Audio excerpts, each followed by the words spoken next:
Hi, I'm Mary Abazia, and with me, of course, is Tom Spitali and Sean Wellham. And we have this habit of looking out and looking at things and then putting this lens on to say, does it work? Does it not work? And we came across an ad from Claritin. And we're going to show it real quick, and then we're going to, we want you to form your own opinion, but then we have some pretty strong opinions in a lot of different ways about this. So here it goes.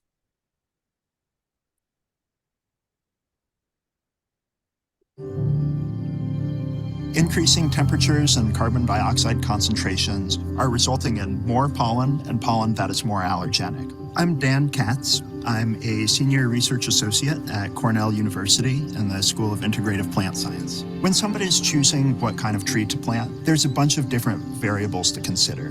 One of those variables should be pollen, though, and right now, it usually isn't. A lot of trees are dioecious, which means that they have separate male and female trees. This is a male ash juniper tree right here, and on it you can see the male pollen cones here, and each one of these can have a large amount of pollen in it, up to 500,000 pollen grains. Now, compare that with a female ash juniper tree. You can tell the difference between them because this one has juniper berries on there. It's the males that produce the pollen that cause allergies, whereas the females do not produce any pollen, and so they're not of allergenic concern. And so there's a lot of different ways that we can get towards this goal of having lower allergen cities that will help everybody go outside and enjoy it. Okay, so just in case you didn't see it, Claritin was behind all of that. So Tom, why don't you first take it and then we'll have Sean talk. Okay, well, the question is, will this be effective for Claritin? I think ultimately, I'm going to give Sean credit for pointing this out as we discussed this earlier. Does Claritin, as an allergy relief medicine, really want less pollen in the environment? But the fact of the matter, the reason I think that a campaign like this and a marketing strategy around this can be effective is, frankly, we've really seen it work. We all worked with a premium baby formula company who had a marketing strategy and a tagline that said, breast is best. Breast is best. Now think about that. If breast is best and you're selling infant formula and everybody decides, all moms decide to breastfeed, you're out of business. But in a very competitive environment, it can really be, I don't know, is the word disarming, authentic for companies to show, a bigger level of concern for the planet, for the environment, for babies, whatever market that you're in. And so what Claritin is attempting to do here in this campaign is to say, hey, if you do have allergies, obviously we want you to buy our product, but we're really concerned more broadly about the environment and more broadly about reducing pollen counts. And it's just this kind of campaign can be really effective. I guess I should finish the story and then let you guys comment. The whole thing about the baby formula company is we worked with them for a number of years. And it was really, the breast is best was a really effective campaign amongst a number of other things, strategic marketing things that they did. And they were purchased for like a multiple of like 8 or 9 times earnings by Nestle, who saw how well this company had positioned itself in the marketplace. So anyway, there's a whole lot to say about that commercial, but I'll just start it there and let you guys kind of build off of that or refute what I'm saying. I think generally what we're saying is true. The purpose of any story type supporting narrative to go along with your product, and it's very smart. They don't mention the product. It's on their website. There will be associations with it, but it's not in any way an advert for their product. It's just showing and raising awareness of the causes of some of the symptoms that their product treats. And I think that's laudable and good, but it's also questionable in my mind whether what they're proposing would have any effect. in reality. And I think that's an important consideration, because we need to make sure that whatever we say both resonates with people, has the desired effects, but is also fundamentally accurate in what they're saying. And I think I mean, I'm not a plant biologist like the guy in the advert, but I would suggest there's some issues with the claims implied. I don't think any claims were made. I think it's up for the viewer or the listener to imply the claims. So that would be one thing that it makes me somewhat uncomfortable with these sorts of approaches. I believe, you know, you have to maintain a degree of integrity in the message. Yeah. By the way, I'd say we have one pro, one con. I want to hear Mary. See Thanks. if you can break the tie. But I'm pro, and I'm actually absolutely for. I don't want to make it sound like because I'm pro for what Claritin's doing here that I feel like it's unethical what they did. I mean, factually, you know, you can dig deep enough into the numbers to be, you know, try to refute it, but I think there's some accuracy to what they're saying. It's just, you know, anyway. Mary, what do you think? Yeah, I love it, and I love it because I guess I'm 90% pro and about 10% con. The reason I like it is that so many times we work with companies that get caught in that attribute trap. You know, if you're in the, you know, pharmaceutical industry, it's about the active ingredients, the side effects. You know, if you're in like equipment, it's about how the features and functions work. And I just find this very refreshing because it gets out of that attribute trap and moves up to benefits and values. And so many companies right now are really trying to say, hey, we saved the planet, you know, and sometimes it works, like, you know, there's some dishwashing soap that I guess can get oil off of, you know, ducks, so they're saving us. But I like this because they do tell the story in a very concise way. And you feel like, you know, I take shots for allergies. I'm like, oh, if they could even reduce the pollen count a little bit, I would be very happy. And they're doing some good things for the planet. They're not just trying to kill male trees. They're trying to balance. So, and I thought that the story was fairly true. And then Sean did the fact checks, and I'm like, oh, well, even if it isn't 100% true, companies can use a parcel, as long as it's not deceiving, to say, hey, you know, we're going to own this in your mind. So that's where I am. I think with me, just to make sure I don't actually get sued by Claritin, and Tom putting words in my mouth, I never said it was unethical. I never used those terms. And also I never said that it was misleading. I question whether it's giving a full picture. It's from my perspective personally, when I listen to things like that, it makes me, and I may be somewhat unique in that, start to think, how does this work then? So using terms like many or a lot of trees are gendered, have a male tree and a female tree. It's about 20%. To my understanding, it's about 20%. They don't mention that, obviously. But also just the logic of, if you plant female trees that have a female and male divide, and you plant them, well, it's a fairly long-term strategy. First of all, before a tree reaches maturity, it takes a lot of time. That's one of the things about trees, right? They're a long time in the production, into the growing. But it doesn't do anything to relieve the pollen, unless you argue that by planting female-only trees, you're not planting male trees, and eventually the balance will shift. Maybe there's some truth in that. But if you really wanted to stop this excess pollination, because the implication being we've planted more male trees over time. In a natural biosystem, you'd have 50-50. That's how it works. But if we're implying that we have deliberately planted male trees and created this imbalance, then undoing that imbalance might have some merit. But if you wanted to address the issue quickly, you'd just chop down the excess of male trees. And no one's suggesting that, because that would be ecologically a disaster to sort of cut down thousands of trees. So it's those kind of things. But I know that I do look at things in a very specific type of way. And as I said at the beginning, I actually think it's a good use of storytelling and narrative to engage people in something different. I appreciate all of that.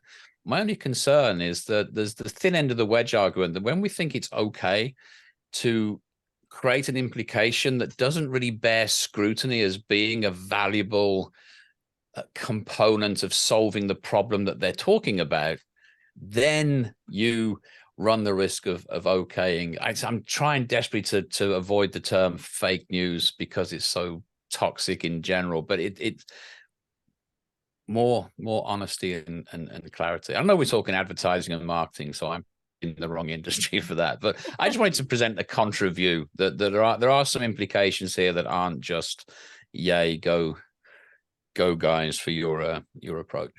Yeah, Sean, you're in this segment that does, that thinks about things deeply and looks deeply at those things. And there's a lot of people that don't. And again, I don't want to suggest that you do something that is, misleading or anything like that. I mean, I think Claritin probably really believes that they're helping to solve a problem here. Yeah, well, they made no claims and that they made no lies. Just to be clear, there was nothing in that wasn't stand up true. There was nothing in that. It's the implication. These things are always positioned in a way to create a sense of feeling. In my view, I think that's how people are meant to interpret these things. And I think that's the bit that I think about, like how true is this? What difference would this actually make? And of course, the other issue is that if the report that pollen numbers are growing and will double by 2040, which is part of the bedrock for this campaign, if that is true, is proven to be true, at the moment it's speculation based on a single report. The primary cause is not the gender misbalance between trees. It's climate change. It's the longer growing seasons. It's the earlier springs and the later falls that are happening in the 4 season states. That's the problem that needs addressing, is how do we, as in many other aspects of our life on this planet, address the climate change issue? That's the primary driver of this increase in pollen. And if you really wanted to attack that, you'd have to go at the primary cause rather than some dubious secondary potential cause for it. Again, in my view, I'm just going off gut rather than making stated claims. There's this technique in marketing called preemption.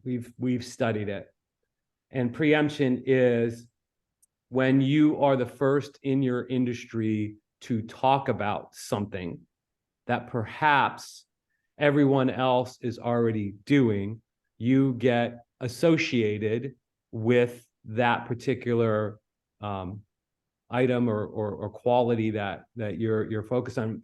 The famous story of in the mid 1900s of Schlitz beer was something like 7th or 8th in the marketplace. We decided that they were going to talk about the purity of their brewing process, where they got their water from, how they, aged the beer basically in glass tanks and all these things they did to make a very, very pure beer. At the end of the day, when you step back from it, all the other competitors said, that's exactly what we do. But Schlitz was the first beer to talk about it, and they shot up from wherever they were 6th and 7th in beer sales to number 1. And because they were the first ones to talk about it, preempted everybody else. The question is there anything wrong with that? I mean, it's the same thing about us saying, well, look, in your crowded marketplace, everybody's talking about, and Mary, you mentioned this earlier about Claritin. Everybody's in markets that, pharmaceutical markets, everybody's talking about active ingredients and, the molecules.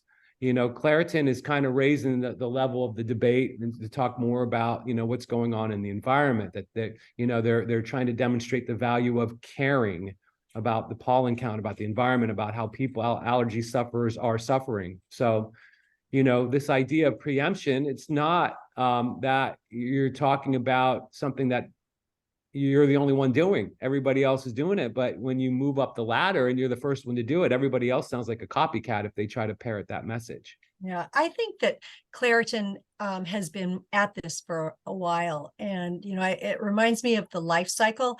I think they really have gone through the life of for somebody that has allergies.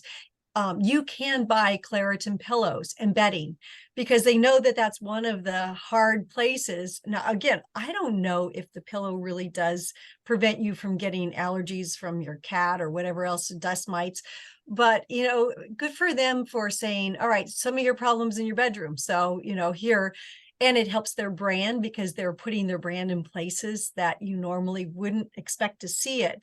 And they're trying to own, that whole category. And that's what we're always trying to encourage, people that we work with, clients, is you may sell a screw, but can you own, the integrity of a rocket, because it's something. So how do you expand the way you think about your business?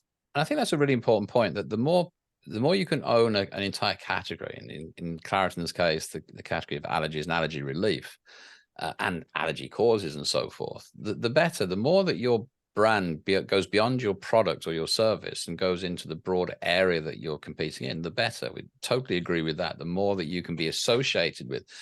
What you're looking for, of course, at any product is that when someone thinks, I've got allergies, my eyes are itchy, or I've got whatever symptoms you get, you're going to reach for the brand that you know and trust. That's just basic branding and marketing. And of course, the more they invest in associating themselves with all aspects of the debate and the discussion around allergies, the better. All that is absolutely imperative if you want to succeed as a brand. So my issue, just to be clear, is nothing to do with should you step outside of your lane. I was going to say step outside of your swim lane. That would imply I was walking on water, and I don't want to give that impression as well. So if you were to step outside of your standard lane, are you broadening too much? And I think no, as long as it's coordinated, and it's all that's absolutely great. But you've also got to the sort of slight cynic in me is still thinking, yeah, in the 20 or so years it takes for the female trees to come to the rescue. Remember, Claritin's available from all good pharmacies. But that is probably too cynical for we're recording this on a Tuesday, so for a Tuesday afternoon.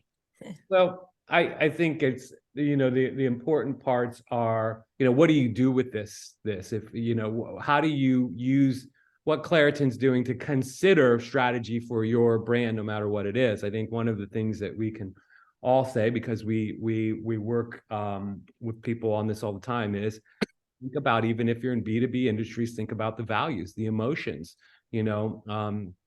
Obviously, what Claritin is focusing on here is the values of, an environmental stewardship and, less suffering, I guess. Or I don't know, some things that are like higher up than just what on the ladder than what the molecules actually address. But the other thing is, are there things you're doing, thinking about preemption? Are there things that you're doing, and maybe you're not the only one in your industry that are doing them, but are there things that you're doing in your process that nobody's talking about that you can claim and say, and just talk about? You don't have to say you don't lie and say we're the only ones doing these things. You just talk about them, your process, the way that you go about building your products or what have you. If they actually address some of the values of your target segments, you can potentially get credit for owning that value by simply being first to talk about those things. Yeah, and to add to what you're saying, Tom, is not just talk about it, but telling the story in a way that's so compelling. I mean, finding somebody that can talk about the sex of a tree and how much pollen comes off of it. He told us a story that, was emotional and got to our soul. And so that's the challenge is can you tell the story once you've put this campaign together? So we hope we opened a few of your synapses to think a little bit different. And if you do have allergies, Claritin might be a good idea. So thank you. Available in all good pharmacies.